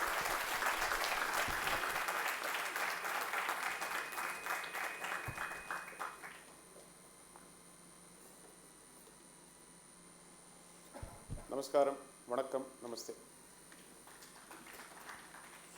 With all the connotations that go with all three. So, I'm thankful to Sastra University and Mr. Vaidya Subramaniam for giving us an opportunity to discuss such an important topic. Hopefully, and I'd say thankfully, not on a television debate, because that would have been the worst possible forum to have these sensitive conversations, to unpack all the layers in between. So, 15 minutes is the time that's allotted. I'll take a maximum of 20 minutes. I'll start reminding you from the bell. Yes. So, you know, it's very surprising, and I must thank Mr. Qureshi and Mr. Tiwari as well as Mr. Povey for all their erudite points. And I completely understand Mr. Povey's sentiment, because that's one of the reasons I always go in the end, so that I have the benefit of all the points that have already been made. This is perhaps one of those interesting discussions where we have had panelists question the need for and the relevance of secularism. It's fantastic. That rarely ever happens in an Indian political discussion or a legal discussion. So secularism is dispensable like a rag the moment the question of uniform civil code comes into existence. How mighty convenient. It's unbelievable. I'm surprised that we even managed to swallow that statement. Fantastic. Anyways. Second, the diversity of the Hindu way of life and Hindu customs are now being celebrated, because we are being told Well, if you bring the Uniform Civil Code, it's not just I who's going to be affected, all of you will be affected. Suddenly there's a concern for Hindu rights and customs. Unbelievable again. So the strength or the importance of the Uniform Civil Code is not what it does, but it is actually going to bring out the innate, inherent hypocrisy in Indian political and legal discourse and constitutional discourse. That's exactly why I think this conversation must start. So in 2010-11, I was a very strong votary of the Uniform Civil Code. In fact, I used to write under the pseudonym Politically Incorrect for the previous avatar of Swarajya magazine called Center Right India. Because I was forced to adopt that pseudonym because I wasn't sure of the repercussions my views would get within my own fraternity, which is supposed to be the purveyor and celebrator of free speech. Because even within the legal fraternity, keep left is the typical option. So writing for Center Right India wouldn't exactly get me a lot of plaudits and applause, right? So I had to be very careful about it. But then I came out openly, I think in 2012, I started writing openly under my own name. See, here's the thing. Assume for a moment that the government had come out with a draft and then asked for opinions. They would have been told, you came out with a draft behind closed doors? You didn't even consult the community? And if you initiate a conversation without a draft, well, where is the draft? What are we exactly talking about? Why are we shooting arrows in the dark? So this is catch-22. Heads I win, tails you lose. If there is a draft, you'll be accused of imposition, fascism, dictatorship, and authoritarianism, and all sorts of isms under the sun. But if there is no draft, well, this is dog whistle politics because you don't have a document on the basis of which we can actually carry out an intelligent discussion. That is the argument being presented. Now, I leave it to the audience and your reasonableness and your own intelligence to draw your own conclusions as to what is the nature of the debate that's going on here. Because you cannot win in this debate, because one person or one particular community has effectively told itself, I am the perpetual victim under all circumstances. It has already told itself that. It's convinced itself of this. No, I am not naming any community here. Let's call it a group or a mindset. Okay? Now let's go to the next level. I have a certain disagreement with Mr. Poya's position, despite my broader agreement with his overall point. And I have a specific agreement with Mr. Qureshi, despite my broader disagreement with his overall point. I don't believe personal laws are secular. Marriages are not secular. They are sacraments, at least as far as we are concerned. Muslim law calls it a contract. Catholics treat it as a sacrament. So there is a necessary nexus, even with respect to inter-se relationships between individuals with faith. So I don't wish to start with the argument under the assumption that personal laws have nothing to do with faith. I don't think that needs to be made as an argument at all in the first place to win this debate. The question is slightly different. Granted that personal laws have a basis in faith. Let's take that as the starting point of the argument. Does it mean that the state does not have the right of reform is the question. That is, even if a particular relationship is of a religious character or it has a certain religious recognition under the faith system, so to speak, and there are religious prescriptions, so to speak, does it mean that the state does not have the right to reform? That is the simple question. Because after all, from questions of untouchability to whatnot, we have always been told that although it may be a Shastric position or although it may be a religious position, the state does have the right to reform if it believes that a particular practice affects the dignity of a group or an individual. Hasn't that been the position all these years? Yes. So the fact that a particular practice is rooted in somebody's faith cannot come in the way of having a conversation with respect to dignity. Let's get that straight. Right? The question is, if the state has the power to do so, when can it do so? What kind of participation and stakeholdership is called for on the part of the state to take the community into confidence before it initiates the ball, or it initiates the conversation, or before it sets the ball rolling? That is the question, right? Now here, let me give you 3 separate tracks, and I'll try to close these tracks within 15 minutes max, 10 minutes max. The track of the Hindu Code Bill, the track of the Uniform Civil Code, and the track of the Shariat Act of 1937. The history of this is critical. This is very, very crucial. And I hope Mr. Tiwari revisits his position after I quote Dr. Ambedkar chapter and verse from the debates of 23rd of November 1948 on exactly what he said with respect to the erstwhile Article 35, then Article 39, which became Article 44 on Uniform Civil Code. 1. British intervention with Hindu laws started in 1776 under what were known as the Gentoo laws, because we were also called Gentoos. Hindus were Gentoos. Okay? And Hindus, because it was H-I-N-D-O-O-S, not D-U-S. We were Hindus with the crisp London accent. Right? So that interference started, and it went on until the 1940s, when Dr. Ambedkar and what was known as the Rao Committee put together the suggestions for codification of Hindu law in 1941. They went around the country touring for opinions from community leaders to normal people, to lay people, so on and so forth, and there was resounding opposition to the codification of Hindu law because it changes the concept of achara or custom, which is central to Hindu philosophy and Hindu way of life. To the extent that if achara is against a particular text or a smriti, achara will prevail because achara is reflective of an existing condition, whereas a smriti is a mere recordal. That is the position that has been given to achara specifically. That's one of the reasons under Article 13 of the Indian Constitution, we recognize that customs also have the force of law, not just in the field of contract, but also in the field of religion. Now, despite this massive resistance, which was recorded, the committee said, if you do this, there's going to be a disaster. You know who are the people who opposed the Hindu code? I would say Dr. Rajendra Prasad specifically writes to Nehru over and over again, don't take it up. But Dr. Ambedkar was pushing for it because he said the codification of Hindu laws is akin to slum clearance. He said this twice. He said this dirt needs to be cleared up. This was the language used by Dr. Ambedkar. But the good part about Dr. Ambedkar is he's equally critical of everybody. And we are selective in our reliance on him depending on what is the subject under question. So I don't think we should be selective. So let me open up the Pandora's box here, which is what I typically do.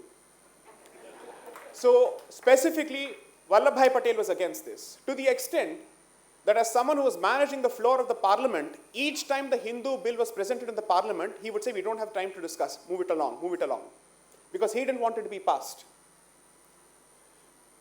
Dr. Ambedkar faced massive resistance in the parliament from across the board. And ultimately, Nehru realized there is no way I can push this lock, stock and barrel in one go. So let me actually break this up into 4 installments so that the community has time to digest this.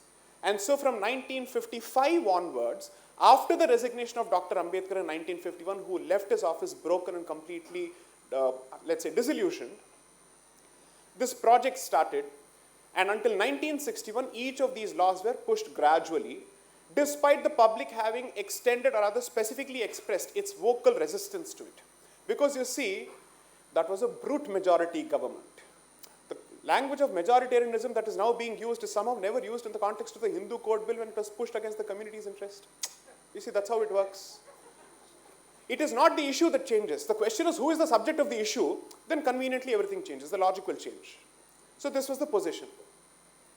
Now the good part about Dr. Ambedkar is, he was also of the very clear view that while we are discussing this issue of Hindu reform, we must equally speak of a uniform civil code. I don't see a point in leaving any particular community out of the scope of this particular discussion. No exceptionalism. That was his language. Now, unfortunately, Sri Nehru didn't want it. He's like, no, they are not ready. They have not been ready since 1937, in fact. We are in 2023. Now, here's the sensitive aspect of the issue where I'll bring in the aspect of codification of the Muslim laws through the Shariat Act of 1937. The better part of this country, or the better part of this country's Muslims at that period, saw themselves as converts from the Hindu fold. Therefore, their personal laws prior to 1937 were still Hindu. So, the Muslims of North Malabar would follow Marmakatayam, which is the maternal lineage, the matrilineal form of succession. NWFP was 91% Muslim and it still followed Hindu law. How is this relevant? Dr. Ambedkar is telling this to the Muslim counterparts present in the Constituent Assembly. You have been following Hindu law all along. Since when did you have the concept of the Shariat? So Indian courts, rather British Indian courts, whenever they had to rule on Muslim law, they would go on the basis of Muslim custom and not Shariat until 1930. And Muslim custom then would be Hindu custom, because most of them were from this fold. The founder of Pakistan, the creator of a state based on Muslim exceptionalism, decides, Barrister Muhammad Ali Jinnah, that, sorry, now we will live by the Shariat. It's time to sever our ties with anything that is Hindu. And so he pushes and pushes and pushes in cahoots with the British.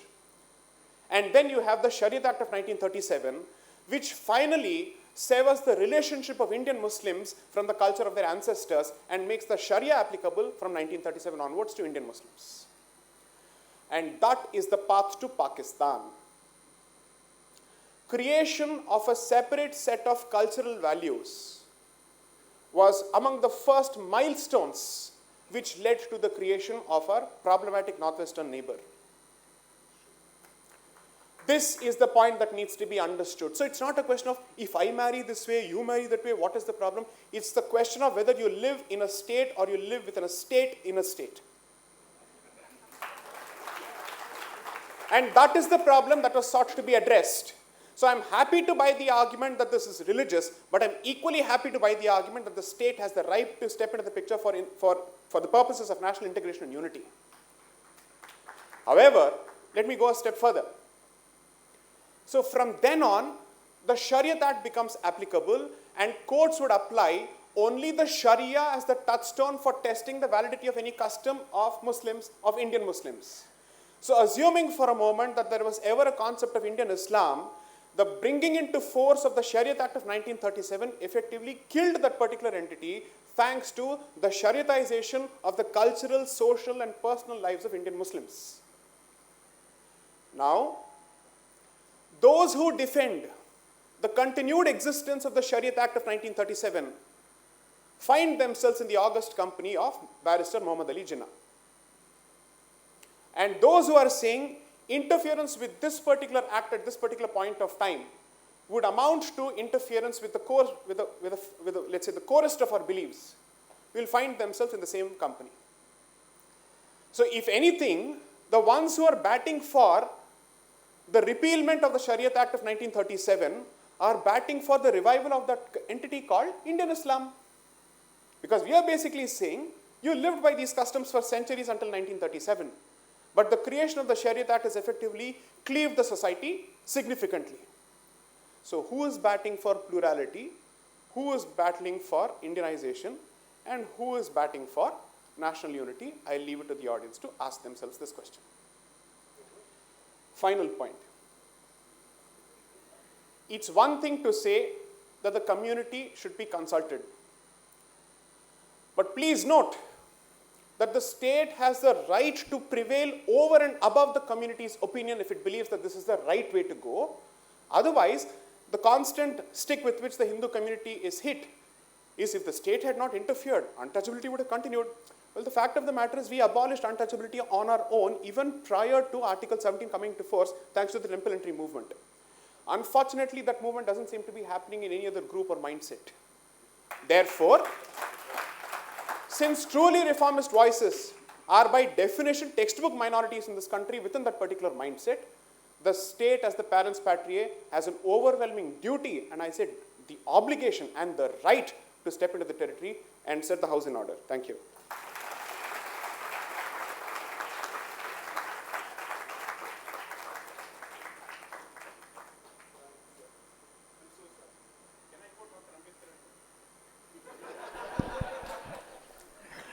I can quote it for you. As the youngest member on the panel, allow me to take just this indulgence. Just this submission, please. And this is from Dr. Ambedkar, because I think Dr. Ambedkar is has become a convenient political tool as opposed to understanding him in totality. This is from page number 550 of the Constituent Assembly debates and 23rd of November 1948, Dr. B.R. Ambedkar. I am afraid I cannot accept the amendments which have been moved to this article, which is Article 35, 39, and hence Article 44.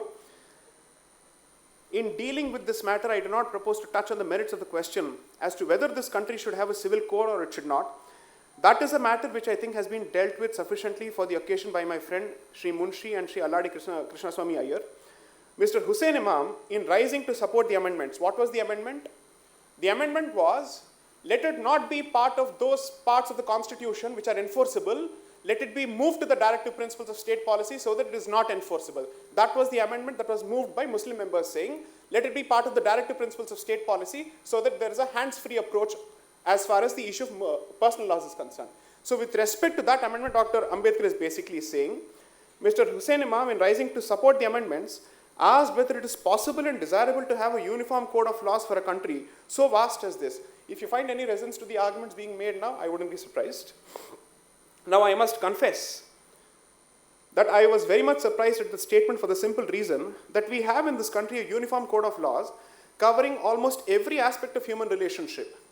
We have a uniform and complete criminal code operating throughout the country, which is contained in the Penal Code and the Criminal Procedure Code.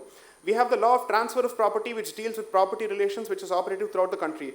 Then there are the Negotiable Instruments Act. And I can cite innumerable enactments which would prove that this country practically has a uniform civil code in its content and applicable to the whole country. The only province the civil law has not been able to invade so far is marriage and succession. It is this little corner which we have not been able to invade so far, and it is the intention of those who desire to have Article 35 as part of the Constitution to bring about that change. It is therefore too late now to ask the question whether we could do it. As I've already said, in North Malabar, the Marmakatayam law applied to all, not only to Hindus, but also to Muslims. It is to be remembered that the Marmakatayam law is a matriarchal form of law and not a patriarchal form of law. The Muslims, therefore, in North Malabar were up to now following the Marmakatayam law.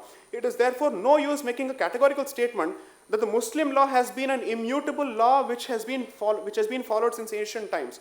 That law as such was not applicable in certain parts, and that it has been made applicable only 10 years ago. So he's making the argument that the application of Shariat in totality to Indian Muslims was barely a decade old when this conversation was going on. So what are you talking about? There's a lot more to be said. This entire portion, he speaks of why the Shariat Act and its introduction led to the creation of a two-society nation. Thank you. This is surely a long-held view, and there are many people on many occasions from platforms that talk about this as to where you really brought this division. Why did we are two nations? How did Shariat Act of 1937 make that possible? There are very strong views against this as well. If it was not a Shariat law for Muslims, what other law they should be looking to? All the traditional Hindu law? If there is a separate identity which a group of people want, should that not be possible for them to be governed by their own laws, or what is possible? So these are larger questions which I'm sure there will be another occasion, another place, another platform where we'll be able to discuss. We are literally coming towards the end. There is surely an impulse to reply probably to some of the strong views expressed. But then I'll wind up that event of taking probably a minute or two for each one of them to make some response to what the other person says or other view which he wants to differ from. That will become possible after probably when a question comes. We would take questions for about 7 minutes. I'll try to reduce it for each person. Took some 2 minutes more. We were contemplating 15 minutes. When Sai Deepak takes 5 minutes, 2 minutes more, that gets to be 5 minutes when he explains Ambedkar. So therefore, that amount of deviations are surely possible. So therefore, we will take questions. If there is any person who has a question to ask, please go ahead. And that could also come as a response. If there is an appropriate occasion to respond to any argument which was made, any speaker would like to, while answering, give his own viewpoint on something else, could also do that. So, do we see any question? If persons or organizers have anyone there having Mic, please go ahead. Give it to the gentleman. The mic is. Please. I'm not able to see. Yeah. Yeah. Give the mic to the person. Please give your name and make a question only. Don't make a speech. I would request you with that. Yes, please. No, wait. Please be seated. I'm taking her. Okay. I'm taking her. Yes, please go Okay, ahead. thank you so much. I'm Savitri, final year student of Shastra deemed University. I have a question to all the speakers of the house. Name a person. If there is a person who could, you can name. I'm leaving the discretion All up right, to you. I'll take it now and then pass it on to a person. Yeah. Much obliged. So, is it safer to say, and putting things in a very macro perspective, that to a certain sense of substantial essence, all the personal laws, do they share a common ground or a nexus which spells out justice for all their followers? And should that be deemed as a standard for the upcoming Uniform Civil Code? And also one more question. No. Just That's fair enough a question. Okay. Thank you very much. Thank you so much. Right. Thanks, Savitri. Her question, I'm sure, is there any common base which is applicable to all the personal laws who they would want a change coming? Do you have anything to answer, Mr. Qureshi? No. It's fine. Is that an occasion where you'll be able to take Mr. Tiwari? Is there any common thread or any law which you can embrace as making it common for everything if there are changes already existing?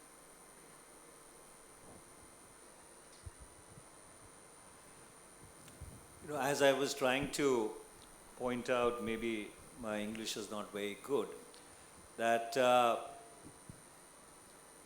there are certain principles of equality and egalitarianism which must run through all personal laws. So therefore, if there are personal laws which are patriarchal or discriminatory, and I gave certain instances where those common principles can possibly be considered in consultation with the communities concerned, that is a reform which is very desirable. For example, the easiest would be to have a common age of marriage which runs across all faiths, irrespective of whichever faith you may subscribe to or whichever personal law that you may believe in. Similarly, if there are laws which are discriminatory against women when it comes to inheritance, when it comes to maintenance, when it comes to guardianship, those laws can immediately be reformed. And may I, with your permission, Judge, just take a few moments to not rebut, but try and put certain things in my in perspective from my point of view. Look, if sections of the, and I use that term quote unquote, Hindu right has a problem with the codification of Hindu laws, it is not the basic structure of the constitution. There has been, quote unquote, a center-right government in Delhi for the past 9 years. They have a majority in parliament. If they have a difficulty with the codification of certain laws, there's nothing which stops them from repealing it. They can go ahead and do it. Number two, may I complete? Number two, when we talk about the two-nation theory, let's not forget the fact that the sequence started way back in the late 19th century. It started with Sir Syed Ahmed. Then the two-nation theory was endorsed by Bhai Parmanand, who was the father of Bhai Mahavir, a very, very popular Jansangh leader. It was then endorsed by Allama Iqbal in 1920 during his address as the president of the Muslim League. It was further endorsed by Lala Lajpat Rai, who in 1923 wrote an article in the Tribune, outlining his vision of a two-nation theory. It was then subsequently endorsed by Sarvarkar in his address to the Hindu Mahasabha in 1937. and then endorsed by Jinnah again. So therefore, the two-nation theory did not actually start with a particular individual. Unfortunately, the situation or the social milieu of that time, which manifested itself post the First War of Independence in 1857, actually created conditions whereby different people across almost 80 or 90 years and very prominent members of the Indian liberation struggle actually articulated the two-nation theory at various points in time. And the third point, which I think is extremely germane, is that if the state thinks that it has the right to interfere and reform a particular practice in a particular religion, then why doesn't it do so overtly? We interfered with the Shah Bano judgment, for right or wrong. We brought a law in Parliament. It's another matter that people may have different views about it, but we actually did it. So therefore, if there is a government of the day which thinks that a particular practice in a particular religion needs to be reformed, then they should have the conviction of courage of standing up and articulating that, rather than hide behind the fig leaf of a uniform civil code. That was also a kind of a response, not merely to a question coming from there, a response to Sai as to what he was trying to say. So therefore, is there any other question? Otherwise, yeah. Do I see anyone going up? Yeah, the last person, that last row. Can somebody reach the person? Yeah, jump. Gallop. Yeah. Please give your name. Ha. Raise your voice. I'm from Chennai. I just want to ask one thing, sir. We will leave everything regarding the intellectual debate on UCC and all. The common public actually thinks about UCC in a more vindictive way. About like someone supporting UCC is like someone opposing a political view from left or something, and someone opposing the UCC or like vice versa. So how would you convince the public, which Mr. Sai Deepak had mentioned, like wants the consensus of public before implementing the law? How would you convince them? You want to say? Yeah. I think that's a fantastic question. Because you see, BJP versus Congress, left versus right will go on till the cows come home, pun intended. Okay. I don't think that should be the subject of the debate at all. My entire position on the UCC has been that in light of what happened with the CAA and the now shelved NRC and the rolled back farm laws, I certainly believe, and here I completely agree with Mr. Tiwari, that whoever wishes to talk about this particular topic should do two things: prepare, message, and the third thing, articulate it with conviction that this is your position, come what may, hell or high water. To hide behind the uniform civil code without actually speaking on the actual issue, which is a burning issue across the world now, what is the point of it? And I completely agree with him on the point. The Congress certainly had the courage of its conviction to reverse the judgment of the Supreme Court of this country on something that the Supreme Court was absolutely correct on, notwithstanding the fact that the Congress was being anti-democratic according to me. However, the BJP, if it wants to do something which is perfectly constitutional, which has the support of the founding fathers of the framers of the Constitution, founding fathers and mothers of the Constitution, we are not America, it's important that they actually prepare and deliver the message very, very, very clearly. See, look at it this way. Whatever they do, they are going to be criticized. Whatever they do, it will land in the Supreme Court. Whatever they do, they are anyway going to get the labels of minority persecutors. So what is the point of this optics? I don't understand. There is nothing that you can do to convince the other side, because they've anyway authorized you. So you might as well be clear about your agenda. What is the problem here? What part of any of your initiative is ever going to be given the tag of, oh, they too are interested in minority welfare? Nothing you do will ever get you the tag. So why are you going after it? Embrace your karma, period.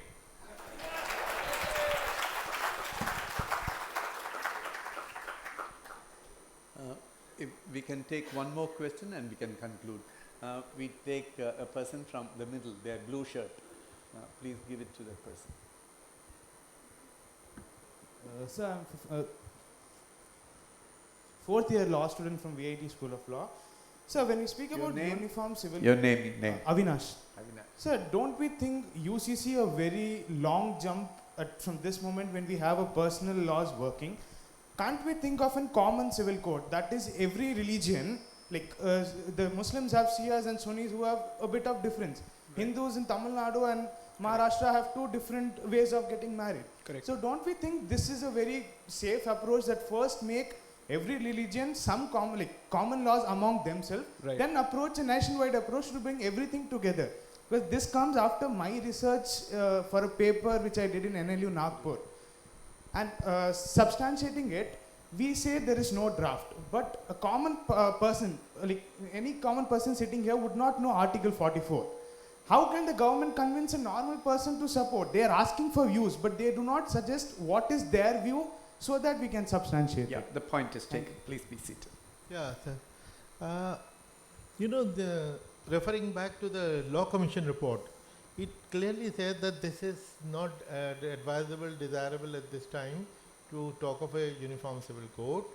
Yet, the terms used by almost all the speakers, egalitarianism, equality, discrimination, everything, the report says they must be addressed.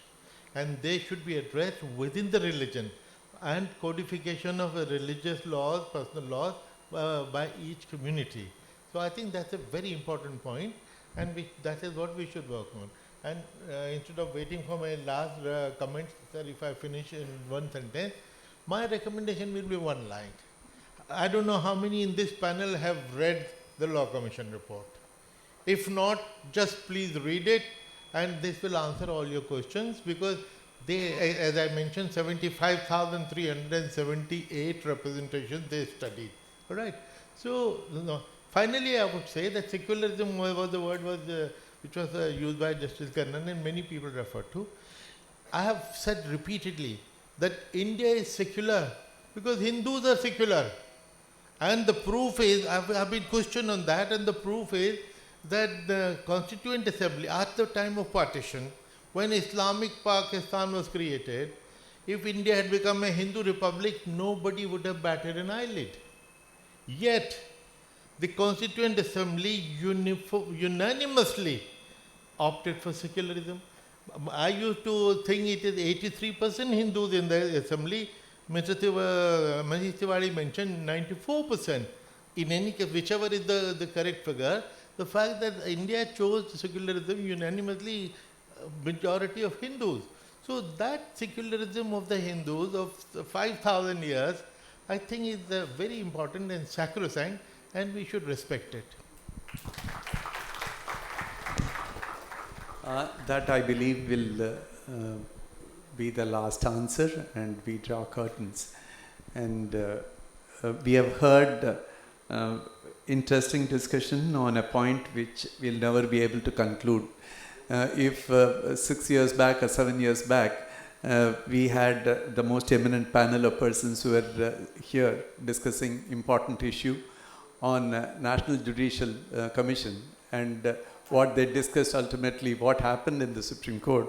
So discussions do not at all times end things. We'll keep it moving for some time till we find when we are able to find something galvanizing to a strong point.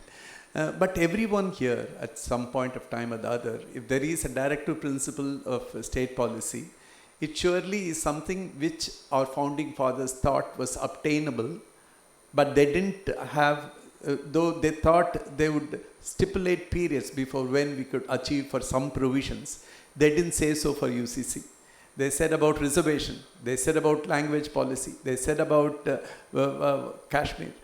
There were periods set, but then that was a kind of expectation of how the India that they envisioned should move.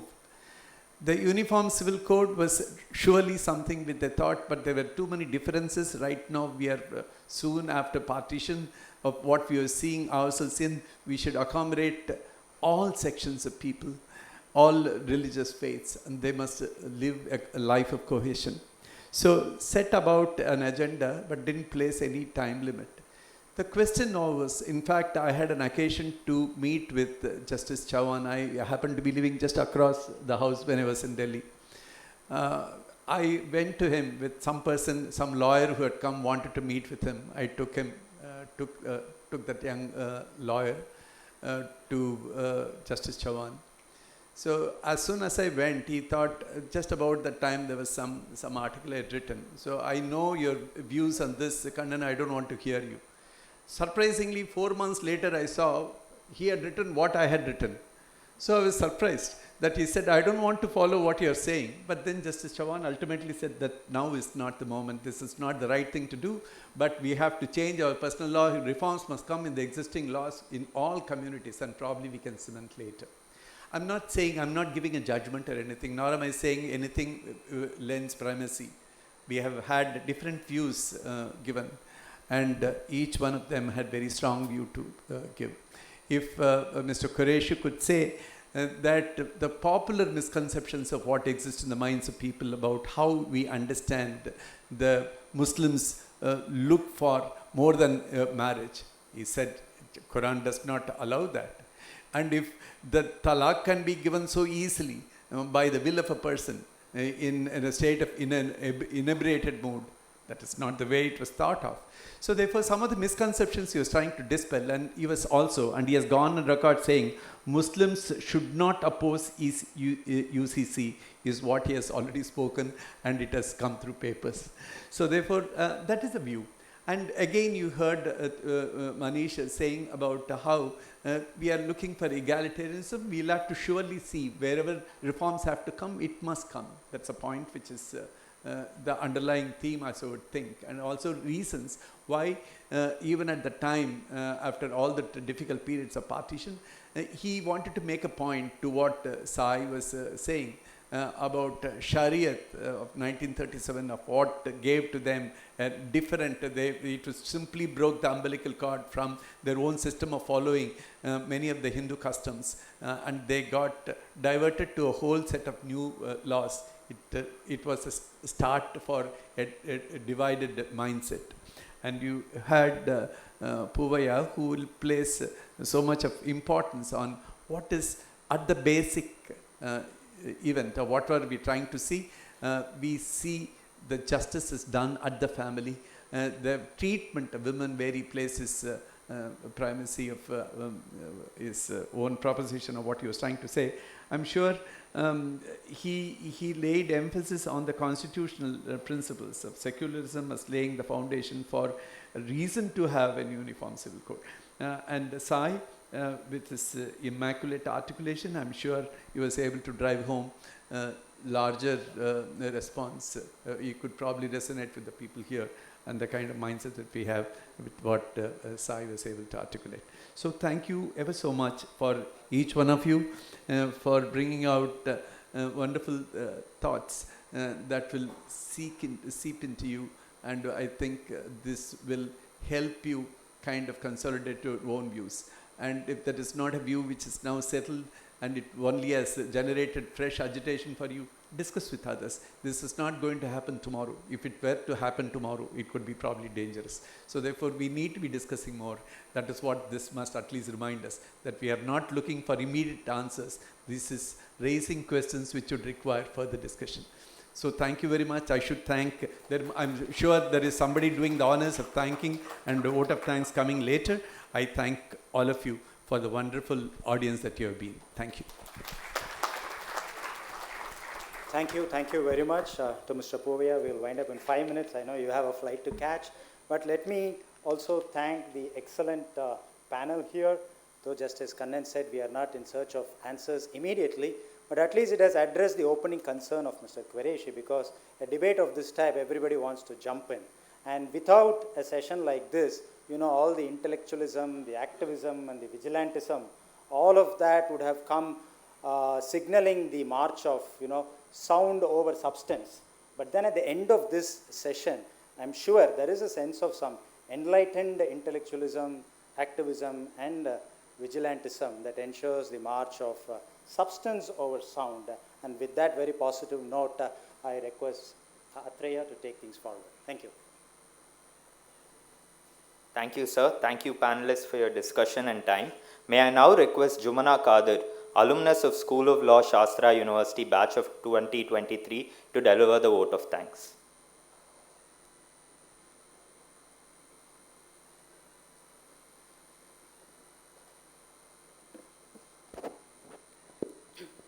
Warm greetings to everyone present here.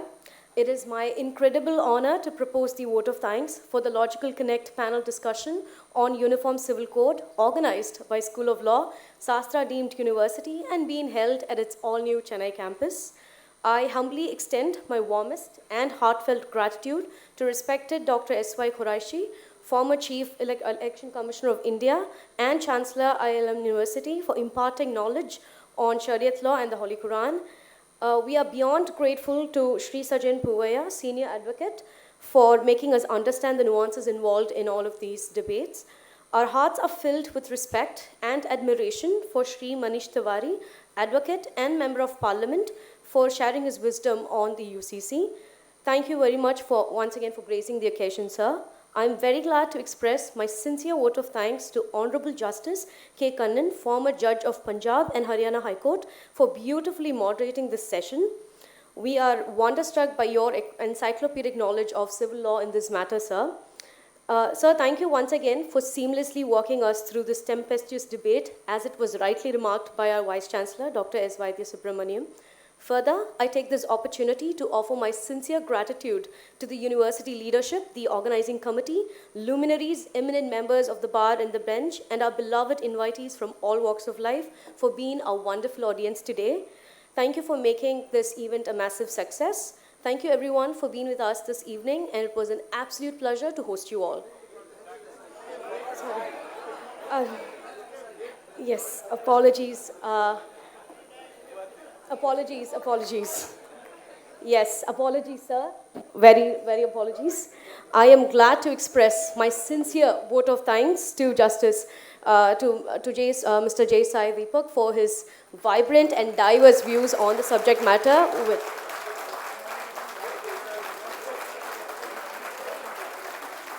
It was truly a mistake, and it was thoroughly enthralling to hear your speech on the subject.